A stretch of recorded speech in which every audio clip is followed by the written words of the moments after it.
Kahit kailan talaga, visit sa buhay ko yung loleng na yan. Ayan ka na naman. Ini-stress mo na naman yung sarili mo kay Manang Loleng. Alam mo, kahit mamatay ka dyan sa Ines, hindi papakawalan ng Fuentabella yung matandang yun. Eh, alam ko naman eh.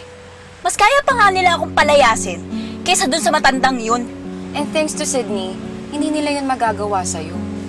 Pero what if mangamoy na naman yung sikreto mo? Remember, si Manang Loleng ang nakadiscover na hindi ka pala talaga buntis noon. Eh malamang, kwardyado niya yung mga galaw mo.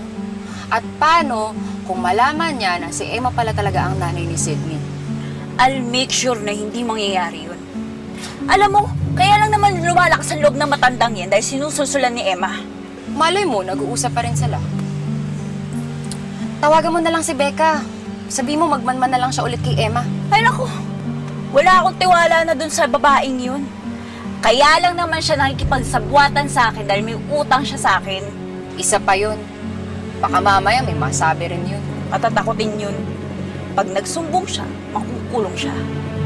Pero susiguraduhin ko pa rin. Tara, may pupuntahan tayo.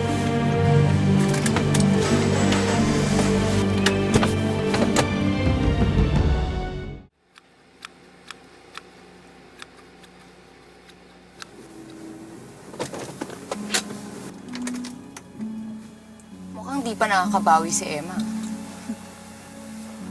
Dalawa ba naman na anak ang nawala? Sana nga pabalik siya.